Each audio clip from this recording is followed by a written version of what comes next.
3 years ago, my ex walked out on me and said I'd never be anything more than a guy who pours coffee for a living. 3 years later, fueled by a passion that never died, I opened my own coffee shop right in the heart of downtown Chicago. Then I fell in love with the first person I ever hired, a 20-year-old girl with the warmest smile in the city. And then one Tuesday afternoon, my ex walked through my front door. She had no idea what she was about to start. But let me back up, because to understand that Tuesday, you have to understand the night Milan left me. I still remember standing in the kitchen of our old apartment in Wicker Park holding a folder full of business plans I had spent 8 months writing. My hands were shaking with excitement when I showed her. "Milan, look at this. I found a space. It's small, but the foot traffic is incredible. If I put my savings down..." She didn't even open the folder. She set her wine glass on the counter and looked at me the way you look at a stray dog on the sidewalk. "Dan, sweetheart, let me be honest with you for once." Her voice was calm, which somehow made it worse.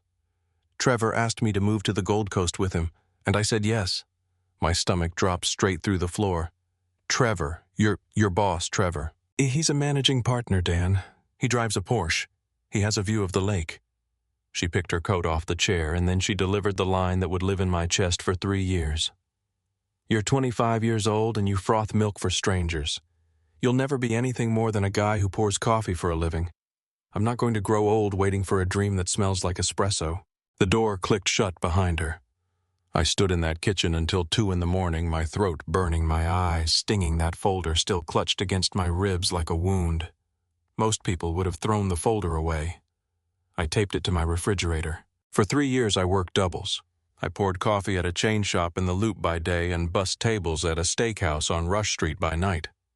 I skipped vacations, drove a Honda with a cracked bumper, and ate more instant ramen than any grown man should admit to. And this past spring, at 28 years old, I signed the lease on a corner storefront 2 blocks off Michigan Avenue and painted the name above the door myself, The Grindhouse. Opening week nearly killed me.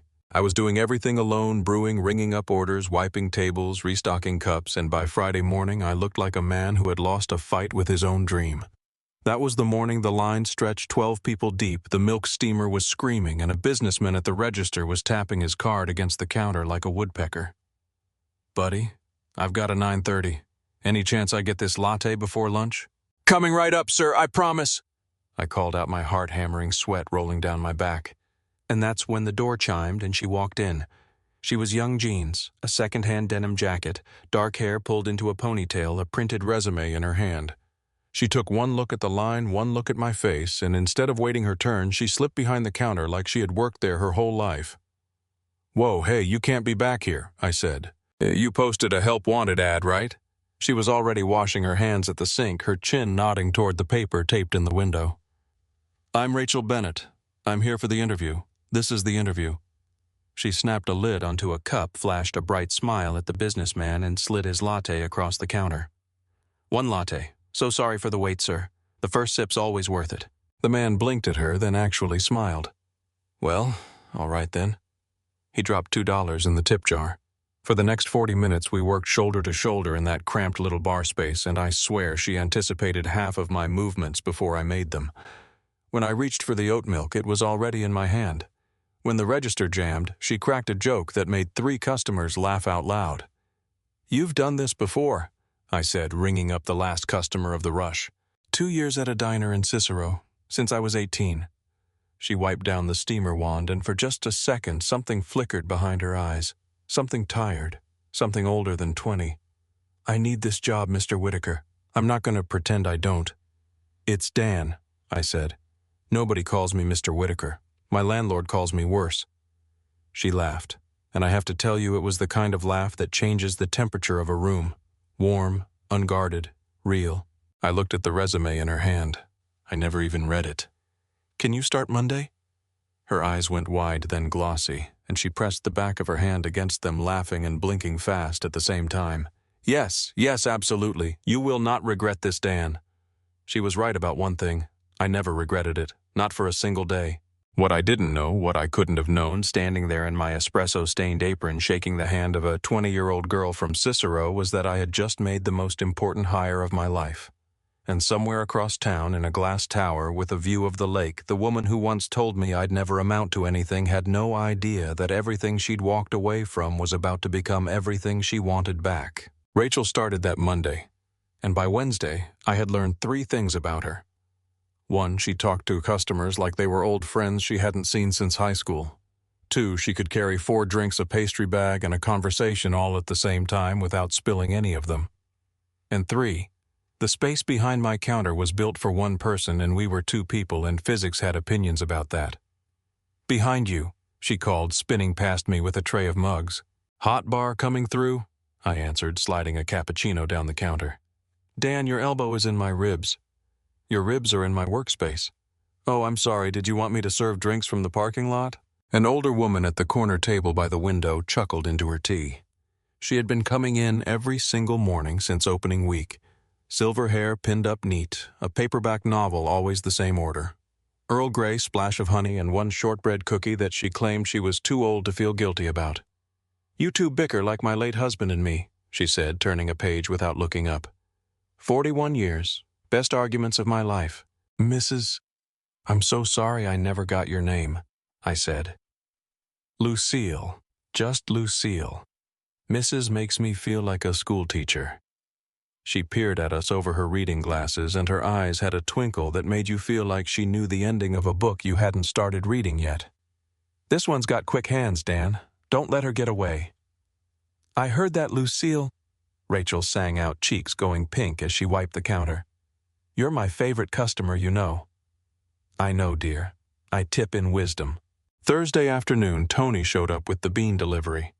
Tony Alvarez had been my best friend since we bussed tables together on Rush Street, and now he ran distribution for a roaster out in Pilsen.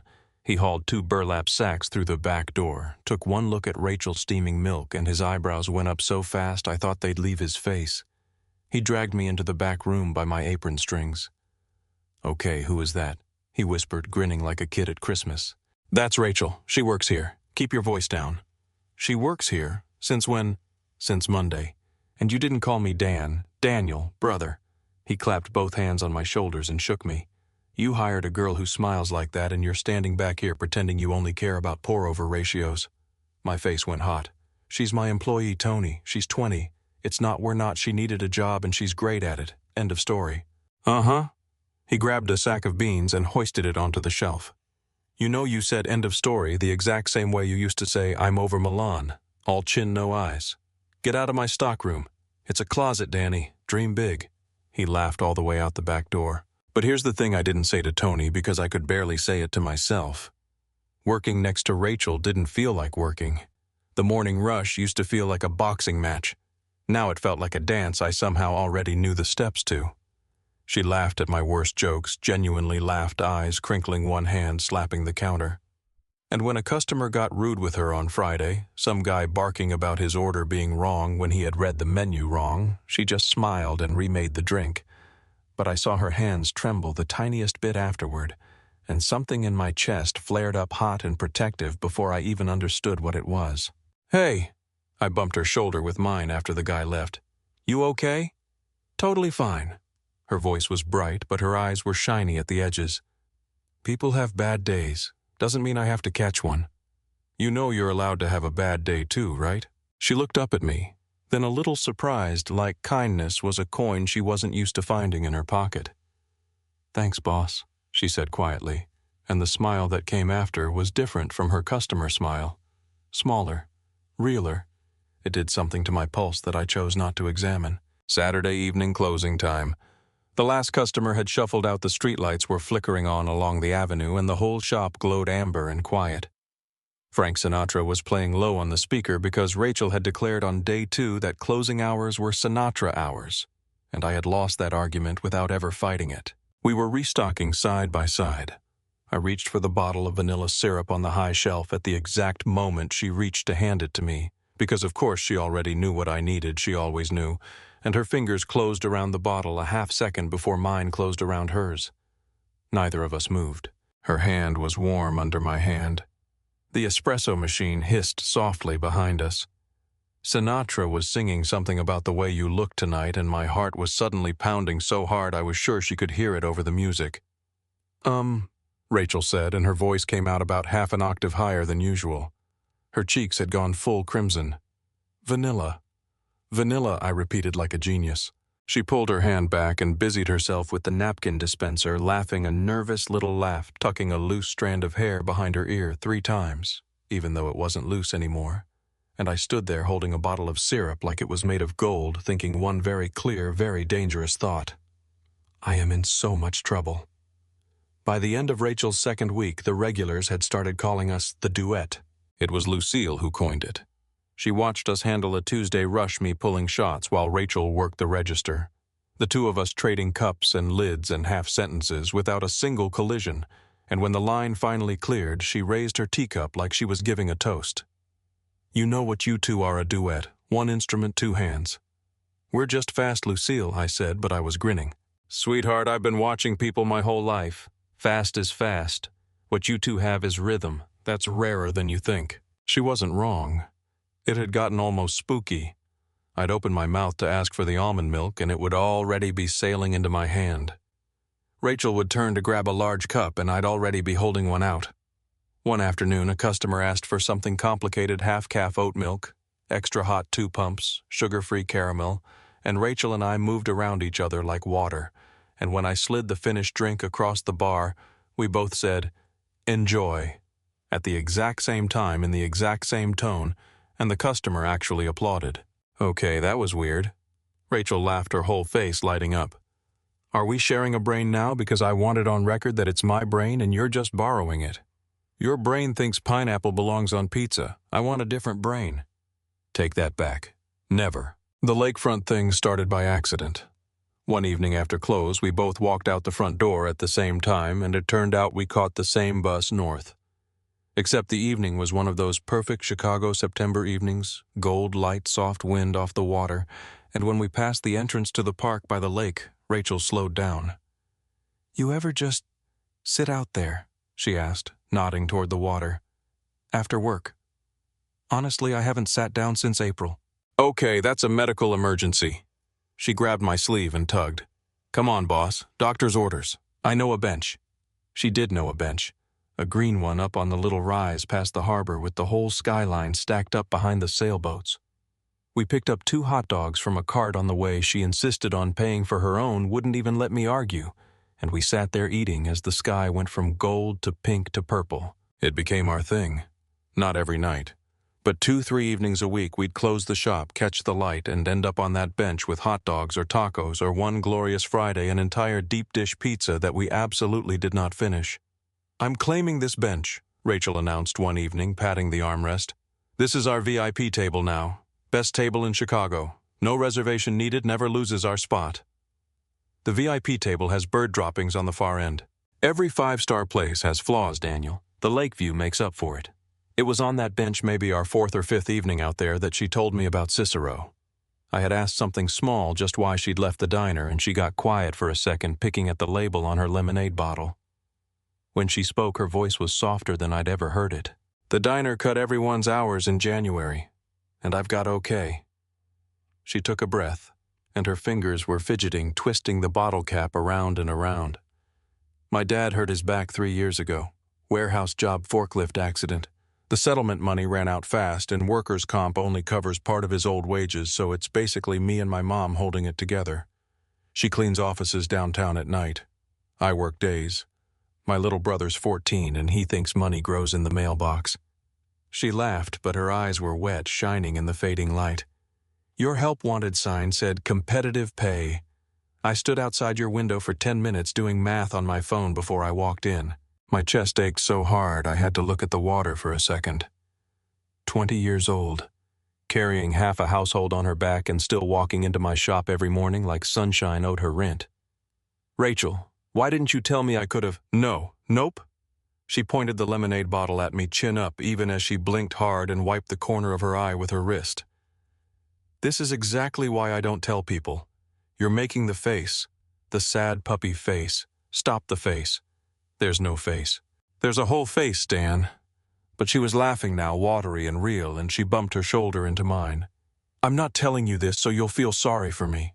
I'm telling you because, I don't know, you're easy to tell things to. That's rare too, you know. Lucille's right about you. Lucille talks about me. Lucille talks about everything. She's basically the CIA with a tea addiction. The sun was almost down now. The wind came off the lake and she shivered a little, and without letting myself think about it, I pulled off my jacket and dropped it around her shoulders. She looked up at me surprised, and then she smiled slow and warm and pulled it tighter around herself. "Thanks, boss," she said quietly.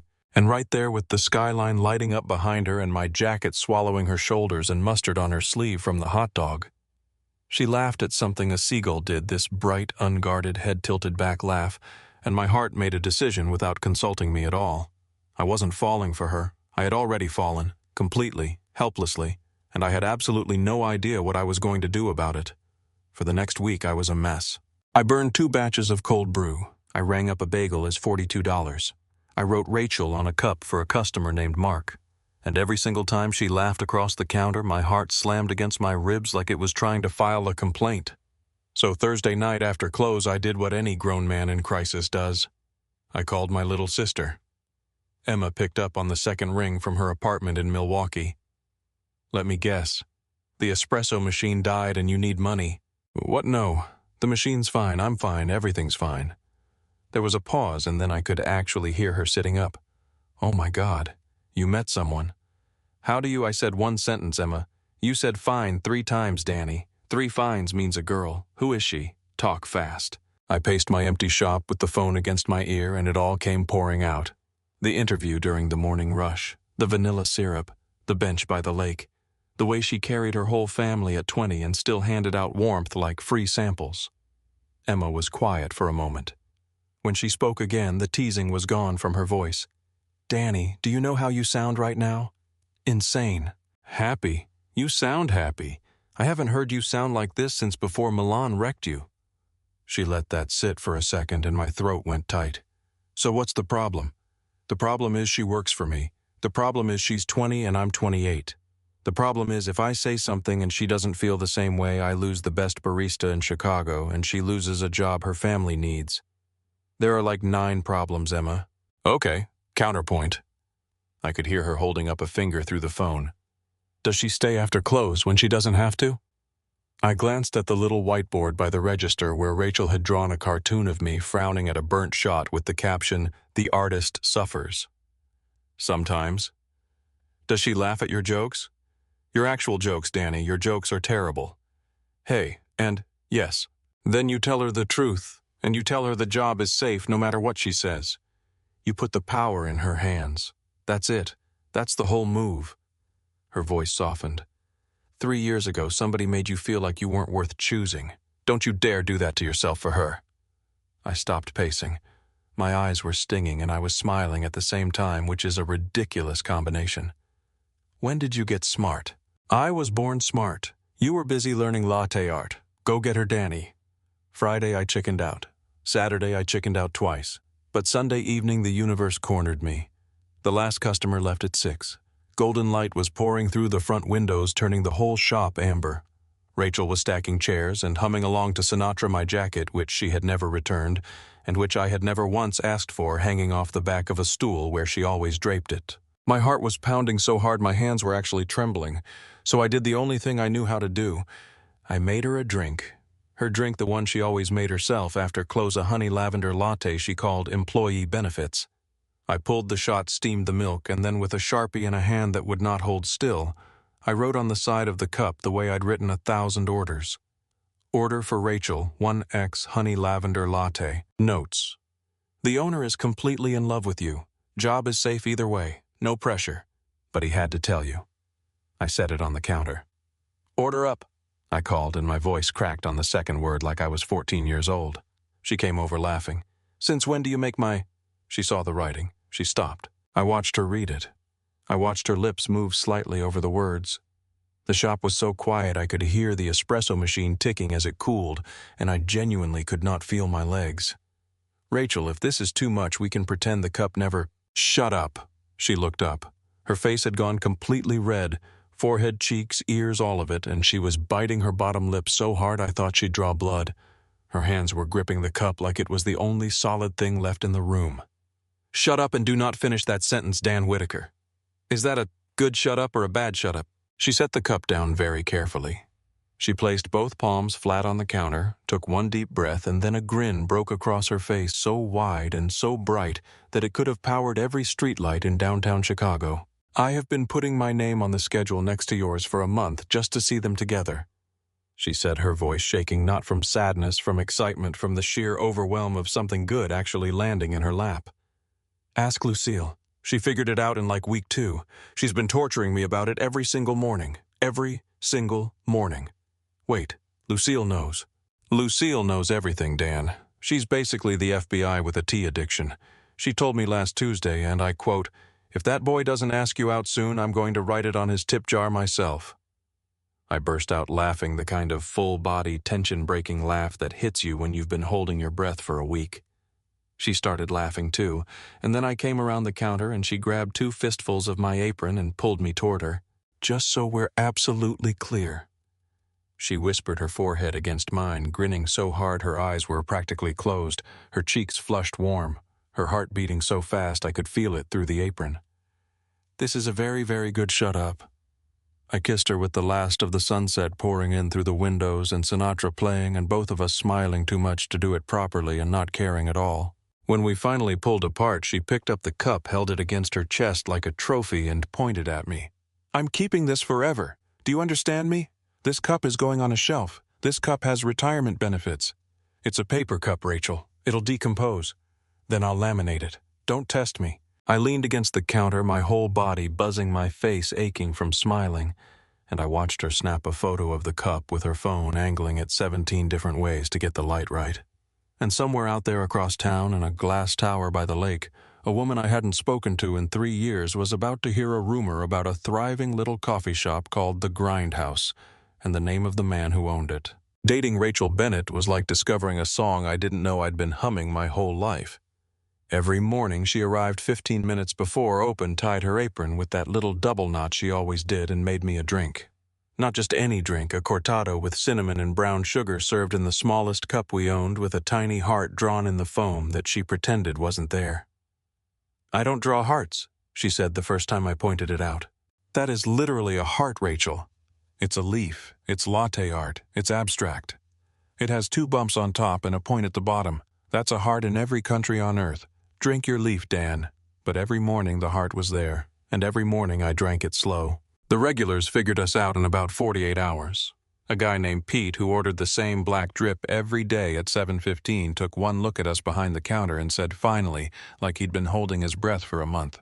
2 college girls who studied by the window every afternoon started whispering every time I touched Rachel's shoulder, and Lucille just sipped her Earl Grey and smiled like a woman who had predicted the weather correctly. "I'm not saying I told you so," she said to Rachel one morning. "You are literally saying you told me so, Lucille. I'm saying the universe told you so. I was simply its messenger." She bit into her shortbread cookie. "You're welcome, dear." The shop changed when we were happy. I know that sounds like something you'd read on a greeting card, but it was real. Customers stayed longer. Tips went up. A food blogger from Wicker Park stopped in and posted a photo that got 11,000 likes, not of the coffee, but of Rachel laughing behind the counter with foam on her nose while I tried to wipe it off. The caption read, "Found the most adorable coffee shop in Chicago. The drinks are great. The owners are better." She wasn't an owner, but nobody corrected it, and every time I read that comment, my chest swelled up so big I could barely breathe. Our bench by the lake became sacred. Tuesday and Thursday nights minimum, sometimes more. We'd close the shop, grab food from whatever cart was open, and sit there watching the boats and the joggers and the sky doing whatever Chicago skies do in October, which is basically everything all at once, like the weather couldn't make up its mind either. "Okay, worst customer this week. Go," Rachel said one Thursday, legs tucked under her on the bench, stealing fries from my basket. "The guy who asked if our coffee was organic fair trade and blessed by a monk." She nearly choked on a fry. "He did not say blessed by a monk. He said spiritually sourced. That's monk-adjacent, Rachel. Mine was the woman who asked for a latte at exactly 137 degrees. Not 135, not 140, 137. Did you hit 137? I hit 138, and she looked at me like I'd insulted her ancestors. She threw her head back and laughed, that full, bright sound that bounced off the water, and I reached over and tucked a strand of hair behind her ear just because I could now, just because she was mine and I was hers and the whole city was golden. 3 weeks of that. 3 perfect golden ordinary weeks. And then came Tuesday. I remember the exact moment because I was restocking the pastry case and Rachel was at the register singing badly joyfully along to a Fleetwood Mac song on the speaker. The afternoon rush had cleared. Maybe 6 customers scattered around. Lucille in her corner with a fresh pot of Earl Grey. The autumn light was hitting the front windows at that perfect angle that made the whole shop look like a photograph. The door chimed. I glanced up the way I always did when someone walked in quick automatic already composing a welcome in, and my entire body went cold. She stood in the doorway like she owned the frame. Camel coat designer bag heels that clicked against my hardwood floor with a sharpness that cut right through the Fleetwood Mac. Her hair was different, shorter, blonder, expensive, but I would have recognized that jawline and those calculating eyes from across a football stadium. Milan Cross. My hand gripped the edge of the pastry case so hard the glass squeaked under my fingers. My pulse was hammering in my neck, my stomach flipping every muscle in my shoulders, locking up at once. She scanned the shop with a slow, appraising sweep, the exposed brick, the chalkboard menu, the line out the door that had just cleared, and then her gaze landed on me. Well, well. She tilted her head, and her smile was the kind of smile that has teeth behind it. Danny Whitaker. Look at you. Before I could speak, before I could even assemble a sentence from the wreckage happening inside my chest, Rachel appeared at my side. She slid her hand into mine, natural, instinctive, the way she always did when we stood together behind the counter and looked up at me. Babe, we're almost out of oat milk. You want me to... She noticed my face. Her fingers tightened around mine. Dan, what's wrong? You look like you've seen a ghost. Not a ghost. I managed my voice coming out rougher than I wanted it to. Milan's eyes dropped to our joined hands. Her smile didn't disappear. It hardened the way glass hardens right before it shatters. Her gaze moved from my face to Rachel's, traveling slowly, deliberately, taking in every detail. The youth, the clear skin, the bright eyes, the apron with the little heart doodle on the pocket that Rachel had drawn there last week. Something ugly flickered across Milan's face. Something hot and sharp and immediate. I'm sorry, Milan said, and her voice was sweet the way antifreeze is sweet. And who exactly are you? Rachel looked at Milan, then at me, then back at Milan. Her hand was still in mine, but I felt her fingers go stiff, picking up the voltage running through my body like a human antenna. I'm Rachel, she said, straightening up with that natural friendliness she gave every customer. Welcome to the Grindhouse. Can I get you something? Milan didn't look at her. She looked at me. Aren't you going to introduce us properly, Danny? My jaw clenched so hard my teeth ached. 3 years. 3 years of distance, of healing, of building something from the wreckage she left behind, and she was standing in my shop saying my name like she still had the right to shape it with her mouth. Rachel, I said, and I squeezed her hand, drawing her closer. This is Milan, my ex. I turned to Milan and felt my spine lock straight. And Rachel isn't just my employee, she's my girlfriend. I watched Milan's face process that word. Girlfriend. It moved through her features like a weather system surprise first, then disbelief, and then something darker, something that tightened the corners of her mouth and narrowed her eyes into slits. Your girlfriend, Milan repeated. She let out a small laugh, high and brittle, the kind of laugh people use when they're trying to make something sound ridiculous. Oh, Danny, she's, 19, 20, Rachel said. Her chin was up, but her voice had lost some of its warmth. Milan's gaze finally moved to Rachel, and it wasn't a look. It was an inventory. Eyes traveling from Rachel's ponytail to her second-hand sneakers, pausing at the apron, pausing at the little heart doodle on the pocket, pausing at her bare wrist where a watch might have been if she could afford one. I could see the math happening behind Milan's eyes, the cruel arithmetic of comparison, and my blood was starting to heat. That's a cute apron, Milan said, and the word cute came out coated in something poisonous. Did you draw that little heart yourself? Rachel's cheeks flushed. Yeah, I did. Adorable. Milan set her designer bag on the counter, right on the counter, like she was planting a flag, and tilted her head with a pitying smile. So you work here, making coffee. That's really sweet. Everyone has to start somewhere, right? Milan, my voice came out low and hard. What are you doing here? I was in the neighborhood. Heard you finally opened your little shop. She gestured around with one manicured hand, and the word little did exactly what she meant it to do. I wanted to see it for myself, and I have to say, Danny, it's charming. Another poisoned word. Very you. Rachel pulled her hand from mine. Not dramatically, just a quiet withdrawal like a tide going out. I felt the absence immediately, a cold spot where her warmth had been. Babe, I should go check the... she started. Oh, honey. Milan cut her off, and her voice shifted into something that sounded almost like concern, almost like kindness, which made it 10 times worse. Can I ask you something? Just girl to girl? Rachel froze. What? Milan leaned against the counter, crossed her arms, and looked Rachel up and down one more time with the full, devastating precision of a woman who had spent 3 years climbing corporate ladders and stepping on hands. Do you really think this is going to last, you and him? She waved a finger between us. I'm not trying to be mean, sweetheart. I'm being realistic. You're 20 years old. You're making lattes. You've got what, a high school diploma? She paused, letting each word land like a slap. Dan is a business owner now. He's building something real. And you're... what the help? The shop went dead quiet. Pete, the 7:15 regular, looked up from his newspaper.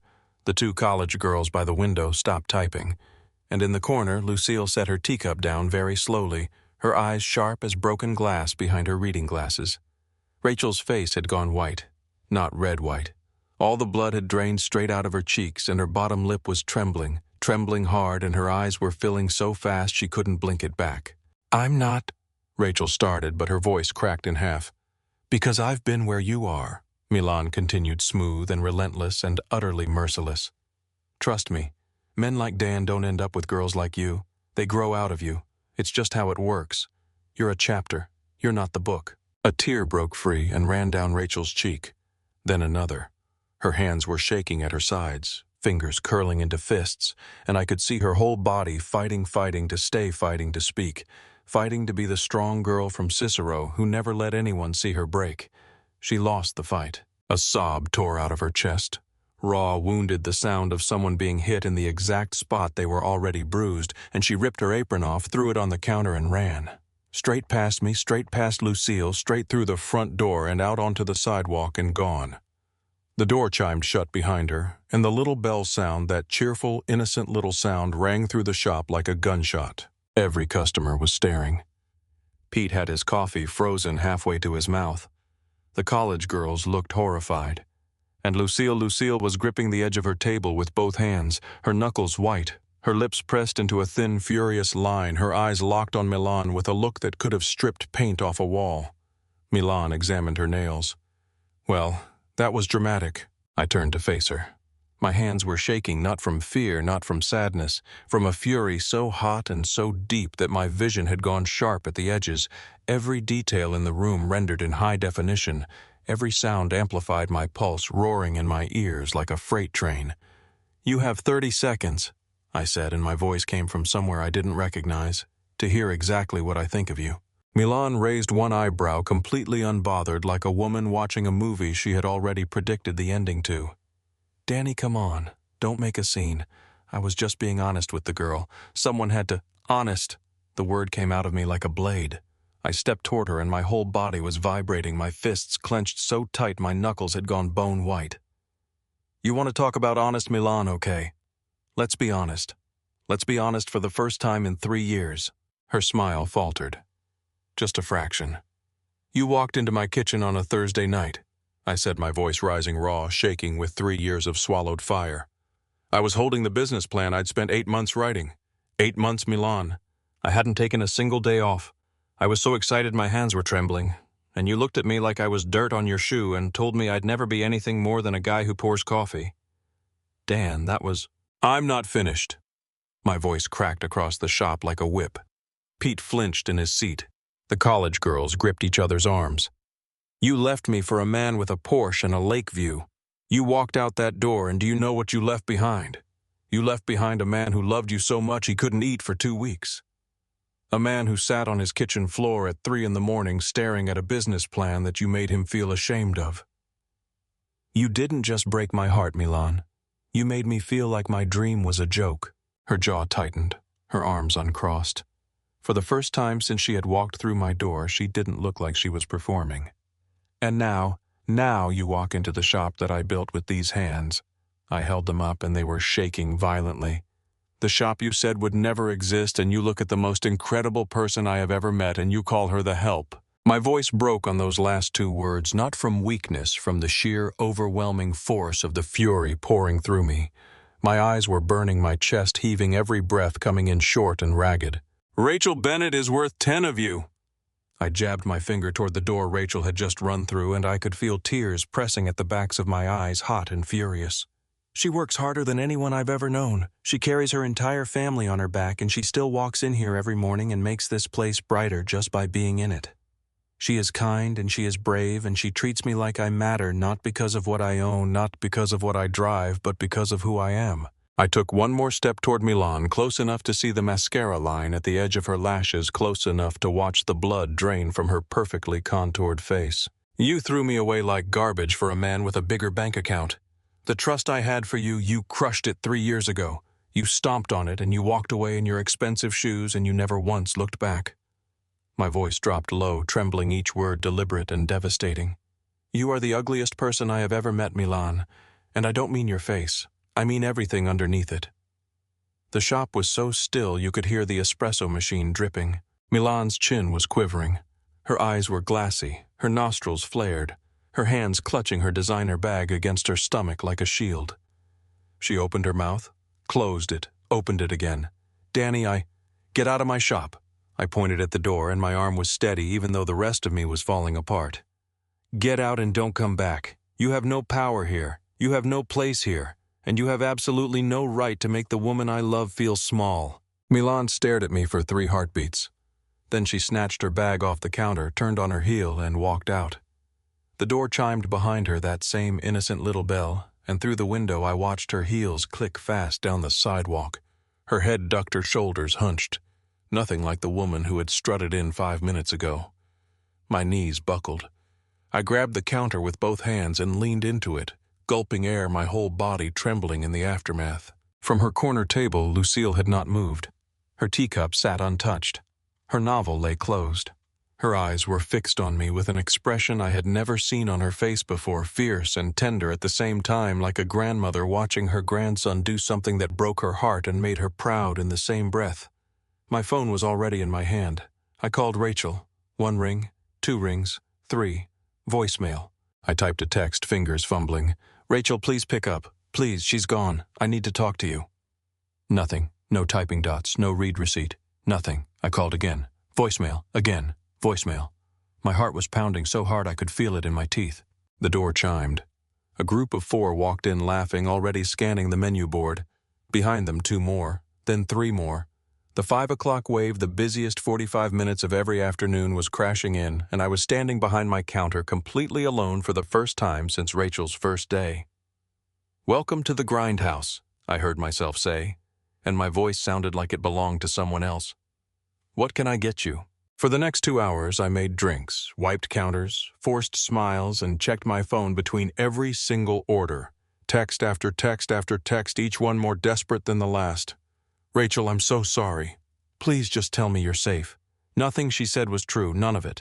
I can't leave the shop, but the second I close, I'm coming to find you. 8 o'clock, closing time. I locked the door, flipped the sign, and pulled out my phone one final time. 20 messages sent.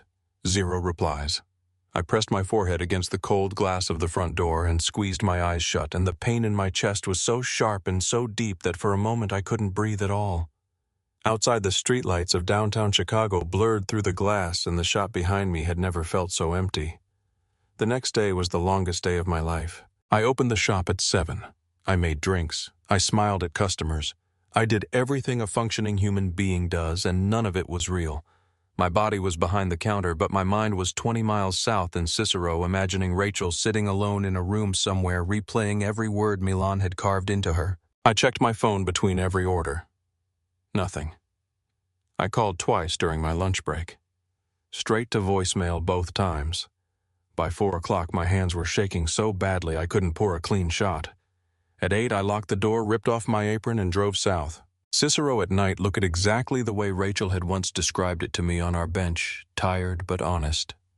Small houses with chain-link fences, porch lights left on the distant rumble of the blue line. I found her street using the address from her employment form, which felt invasive and desperate, and I did not care. Her house was a narrow 2-story with brown siding and a plastic lawn chair on the front porch. A light was on upstairs.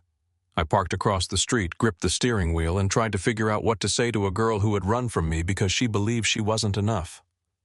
I got out of the car and knocked on the front door. My heart was slamming so hard I could feel it in my fingertips. The door opened halfway. Rachel stood there in a sweatshirt 3 sizes too big, her hair loose and tangled. Her eyes swollen and red-rimmed in a way that told me she had been crying for a very long time. When she saw me, her whole face collapsed, shock, then pain, then something that looked like shame. "Dan." Her voice was raw and hoarse. What are you doing here? You didn't answer your phone. I called you 31 times, Rachel. 31. Her chin trembled. She pressed her fist against her mouth and shook her head fast. "You shouldn't be here. My dad's sleeping, my brother's doing homework. We can't do this on my porch."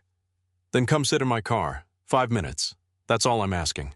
She stared at me, and I watched the war happening behind her eyes, the part of her that wanted to slam the door, fighting the part of her that was desperate to let me in. Her fingers were white-knuckled on the doorframe, her jaw working, her breath coming in short little bursts.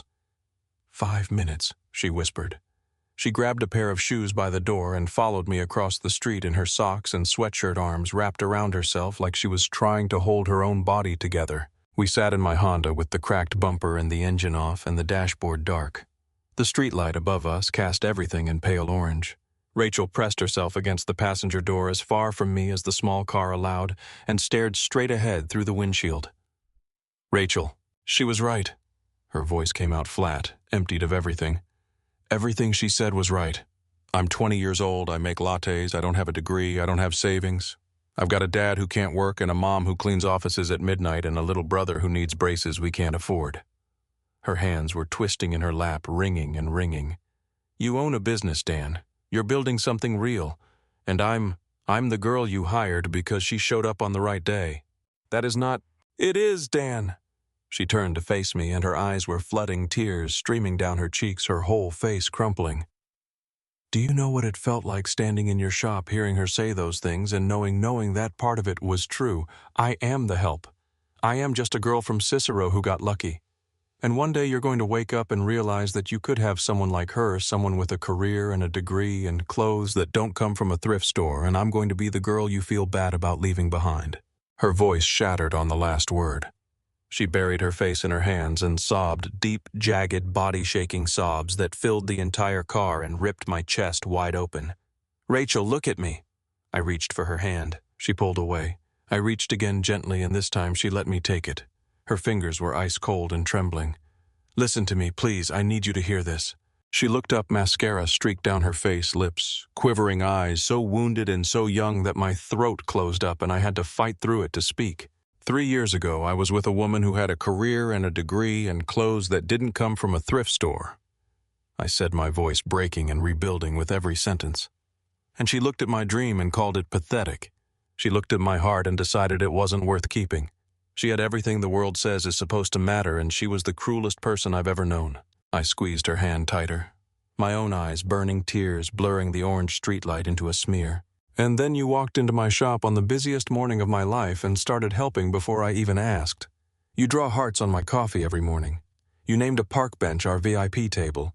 You make every single person who walks through my door feel like they're the most important person in the room." My voice cracked hard and I didn't try to fix it. "You are not the help, Rachel. You are the reason that shop feels like home." She was shaking her head, tears pouring, her free hand pressed flat against her chest like she was trying to physically hold her heart inside her body. "You don't understand. You deserve someone better than—" "Don't." My voice came out raw and desperate. "Don't you dare finish that sentence. Don't you dare use her words. Those are her words, Rachel, not yours." She pulled her hand free. She wiped her face with her sleeve, took one shuddering breath, and when she looked at me, her eyes were filled with something worse than anger, worse than sadness. Resignation. "I think you should go, Dan." Her voice was barely a whisper, thin as paper, and it cut deeper than anything Milan had ever said to me. "You deserve someone who matches your life, not someone who's still trying to build one." She opened the car door, stepped out into the cold Cicero night, and walked back toward her front porch without looking back. The screen door creaked open, clicked shut, and the porch light went dark. I sat in my car for 45 minutes. My forehead dropped against the steering wheel and I cried hard, ugly, gasping, the kind of crying I hadn't done since the night Milan left. Except this was worse. This was so much worse, because Milan left because she didn't love me enough. Rachel left because she loved me too much to believe she deserved to stay. I drove home through empty streets with my chest caved in and my hands barely steady enough to hold the wheel, and the only thought in my head repeating like a broken song was, how do you fight for someone who is fighting against herself? The next morning, I unlocked the shop at 6:45 because I couldn't sleep and I couldn't lie still, and I couldn't sit in my apartment staring at a phone that refused to light up. I went through the opening routine on autopilot, grinder on, water tank filled, pastry case stocked, register booted. Everything in its place, everything where it should be, except for the one thing that mattered most. At 7:15, I did something stupid. I pulled a shot steamed milk with a little cinnamon and brown sugar and poured it into the smallest cup we owned, Rachel's cortado, the one she made me every morning. I took a sip. The cinnamon was right. The temperature was right. The ratio was right. But it tasted like nothing, like drinking a color photograph of something warm, technically accurate, and completely hollow. My eyes burned and I dumped it down the sink before anyone walked in. Pete arrived at 7:15 on the dot, took one look at me behind the counter alone and didn't ask. He just ordered his black drip, left a $10 tip, and sat down with his newspaper. By 9 o'clock, 12 customers had come and gone, and I had checked my phone 43 times. No messages, no missed calls, nothing.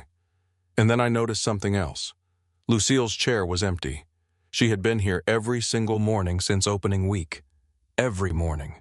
Rain, wine, the first cold snap of October, Lucille and her Earl Grey and her shortbread cookie and her paperback novel. She had never missed a day. Until today, my stomach dropped. I stared at that empty corner table and something in my chest started pulling, a strange tugging sensation like a thread being drawn through my ribs toward somewhere I couldn't see. I didn't understand it yet.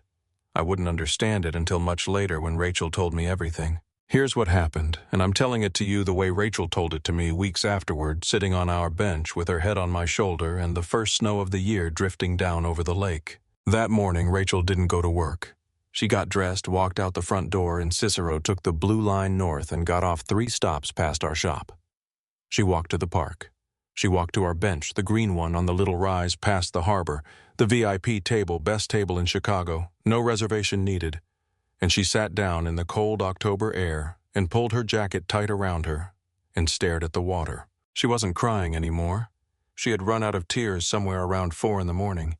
She was just sitting there, hollowed out, her phone turned off in her pocket, her chest aching with the particular pain of a person who has convinced herself that walking away from love is the kindest thing she can do. This seat taken, Rachel's head snapped up. Lucille stood at the end of the bench in her good wool coat, a paper bag from a bakery in one hand and 2 cups of tea in the other. Her silver hair was pinned up neat, her reading glasses perched on her nose, and her eyes those sharp, warm seas. Everything eyes were looking at Rachel with a tenderness that made Rachel's breath catch. "Lucille, how did you know I was here?" "Sweetheart, I've watched you and that boy walk to this bench 3 nights a week for a month." Lucille sat down beside her, set the tea between them, and opened the bakery bag. 2 shortbread cookies. "When you love someone, you learn their hiding places. Here, eat something. You look like you haven't slept." Rachel's hands were trembling as she took the cookie. "Lucille, I can't go back. You don't understand what she—" "I was sitting 6 feet away, Rachel." Lucille's voice was gentle but firm, the way a grandmother speaks when she's about to say the thing you need to hear but don't want to. "I heard every word that woman said to you, every single word. And then I heard every word that boy said after you left." Rachel froze the cookie halfway to her mouth. "What?" "You ran out that door and that boy turned on her like I've never seen a man turn on anyone in 40 years. Lucille wrapped both hands around her tea and stared out at the water. "He told her she crushed his trust 3 years ago. He told her she was the ugliest person he'd ever met and he didn't mean her face. He told her you were worth 10 of her." Lucille turned to Rachel and her eyes were glistening. "And then he said something that made every single person in that shop go still." Rachel's cookie was shaking in her hand. Her lips were pressed together so hard they'd gone pale. "What did he say?" "He called you the woman he loves." Lucille reached over and put her weathered hand over Rachel's, trembling one. He said, "You have no right to make the woman I love feel small." And then he threw her out of his shop, and he called you 20 times, and he stayed behind that counter serving customers with tears in his eyes because he couldn't leave. And Rachel, I have been alive for 67 years. Lucille squeezed her hand hard. People don't say things like that out of pity, sweetheart. People don't fight like that for someone they're going to outgrow. That boy looked at a woman who humiliated him 3 years ago and chose you. Not because you have a degree, not because you have money, not because you wear the right clothes, because you draw little hearts on his coffee. Rachel broke. Completely, totally, irreversibly broke, not the way she had broken in the shop, which was sharp and panicked, but slowly, deeply, like ice cracking open in spring. Tears poured down her face, and she doubled over on that bench and sobbed into her hands, and Lucille put one arm around her shoulders and held her and didn't say another word because she had already said the only words that mattered. When Rachel finally lifted her head, her face was blotchy, her nose was running, her hair was stuck to her wet cheeks, and her eyes were blazing. "He's at the shop right now," she choked out. "Where else would he be, dear?" Rachel stood up so fast the tea almost tipped. She grabbed Lucille's face with both hands and kissed her on the forehead. "Thank you, thank you, thank you, thank you." And then she ran. She told me later that she ran 6 blocks without stopping in sneakers with no socks, her jacket flying open, her lungs burning in the cold October air. She ran past the harbor, past the hot dog cart, past every landmark of every evening we had ever spent together, and she didn't slow down until she hit Michigan Avenue and saw the sign, "The Grindhouse," and the warm amber light pouring out through the windows. I was behind the counter. It was 11:22 in the morning. I was making a pour-over for a customer and trying very hard to keep my hands from shaking when the front door flew open so hard the bell didn't chime. It screamed. I looked up. Rachel stood in the doorway, out of breath, red-faced, wind-blown, tear-streaked alive. Her chest was heaving. Her hands were gripping the doorframe, and she was looking at me like I was the only solid thing left in the world. Every customer in the shop turned to look at her. I didn't see a single one of them. Rachel crossed the floor in 4 steps fast, stumbling desperate, and she grabbed the front of my shirt with both fists and held on like the ground was falling away beneath her. "I'm sorry." Her voice was wrecked hoarse, shaking so hard every word came out fractured. "I'm so sorry, Dan. I ran away because I was scared. I was so scared that she was right, that I'm not enough, that one day you'd look at me and see exactly what she sees, just a girl from Cicero who got lucky." My hands came up to her face. Her cheeks were freezing cold from the October wind. I held them both palms and tilted her head up until she was looking straight at me. "Rachel." "No, let me finish, because if I stop, I won't be brave enough to start again." Her fists tightened in my shirt, twisting the fabric. Tears were pouring again, but her jaw was set, her eyes fierce through the flooding. "Lucille found me. She told me what you said to Milan. She told me you called me—" Her voice cracked and she sucked in a breath so sharp it sounded like it hurt. "She told me you called me the woman you love, in front of everyone, in front of her." I meant every word. "I know." It came out almost as a shout, raw and aching and overflowing. "That's why I'm here. Because I spent the whole night telling myself I wasn't good enough for you. And then a 67-year-old woman with a tea addiction sat me down on a park bench and told me that a man who fights like that doesn't do it for someone he's going to outgrow." She laughed, wet, broken, beautiful. "And she's right. And I'm an idiot.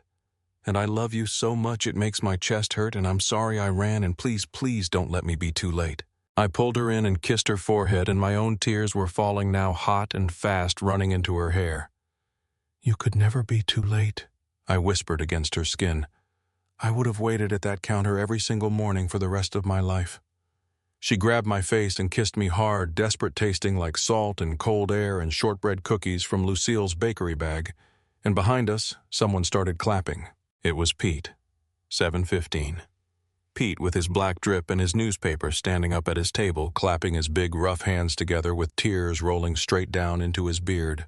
Then the college girls joined in, and then a woman by the window I'd never seen before, and then the whole shop, 8, 9, 10 people, all of them applauding like the end of a movie they hadn't known they were watching. Rachel buried her face in my chest, laughing and crying at the same time, her shoulders shaking, her arms locked around me so tight I could barely breathe. "I'm never running again," she mumbled into my shirt. "Ever. You're stuck with me."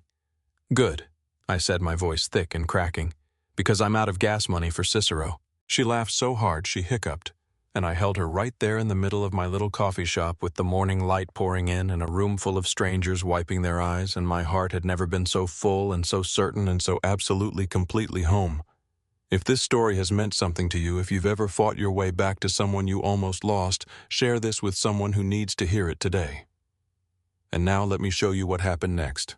14 months later. The grindhouse doesn't feel little anymore. We knocked through the wall into the space next door last spring. Tony found us the contractor. Lucille supervised every paint color from her corner table, and Rachel designed the new layout on napkins during closing shifts until we had something that felt right. 22 seats now, a pastry case that actually stays full, and a framed paper cup on the wall behind the register, slightly yellowed, carefully laminated with a handwritten note that reads, "The owner is completely in love with you." Customers ask about it all the time. Rachel tells them the story every time, and every time she tells it, her eyes go shiny and her smile goes so wide it takes up her whole face. We got married on a Saturday afternoon in September at the park by the lake on the little rise past the harbor. Lucille sat front row. Tony was my best man. Emma flew in from Milwaukee and cried before the ceremony even started. Rachel's dad walked her down the grass in a rented suit, moving slow because his back still gives him trouble, and when he put her hand in mine, he leaned in and whispered, "Take care of my girl, son. She picked a good one." We said our vows on the bench. Our bench, the VIP table, best table in Chicago. Rachel's brother got his braces.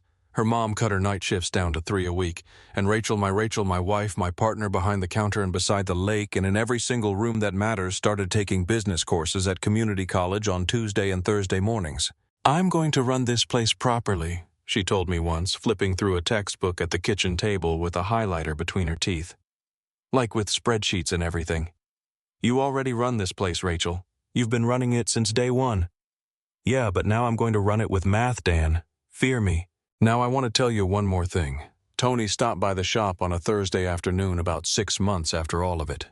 He was unloading the weekly bean delivery, scrolling through his phone, and he let out a low whistle. "Hey, Danny, you remember Milan Cross?" My hands paused on the bag of Colombian roast. "What about her?" "Word is the guy she left you for, Trevor, the big shot partner, dumped her." Tony heaved a sack onto the shelf. "Caught her lying about some deal at work, faking her credentials or something. Company let her go. She had to leave Chicago." I stood there for a moment. I waited for the satisfaction to come, the righteous surge, the karmic payoff I had imagined 100 times in weaker moments. It didn't come. I just felt tired and grateful and done. "Huh," I said, and went back to stocking the beans. But here's the part that still gets me. 3 months after that, on a cold January evening, Rachel and I were closing up. Sinatra was playing. She was wiping the counter. I was counting the register. The shop was warm and golden and ours. The next morning, Lucille sat down at her corner table, ordered her Earl Grey, and said very casually, "I saw that woman last night, the one from the summer." Rachel looked up. My hands went still on the register. "She was standing outside your window," Lucille said, stirring her tea. "Right there on the sidewalk in the cold. She stood there for about 5 minutes just looking in, watching you two close up together." Lucille took a sip. "Then she turned around and walked away. She thought nobody saw her." Lucille set her cup down and looked at us both with those sharp, ancient, sees everything eyes. "But I always see." Rachel reached across the counter and squeezed my hand. I squeezed back. Neither of us said Milan's name. We didn't need to. The woman who had once told me I'd never be anything more than a guy who pours coffee was standing outside in the cold, looking in at everything she had thrown away. A thriving shop. A marriage built on kindness, a love she had mocked, a life she would never have, and the greatest punishment the universe could design was exactly that. Standing on the outside of a window watching someone else live the happiness you were too cruel to deserve. I lifted Rachel's hand, kissed her knuckles, and went back to counting the register. Some people come into your life with grand entrances and expensive shoes and promises that sound like champagne. And some people come in quietly through a help-wanted sign on the busiest morning of your life with quick hands and a bright laugh and a heart so big it fills a coffee shop and a park bench and a whole city skyline. If this story reminded you that your worth isn't measured by your paycheck or your diploma or the clothes you wear, that sometimes the bravest thing you can do is let someone love you exactly as you are, please share it with someone who needs to hear that today. And if you're new here, subscribe, because every week we tell stories that remind us what it means to be human. Thank you for staying until the end. I'll see you in the next one.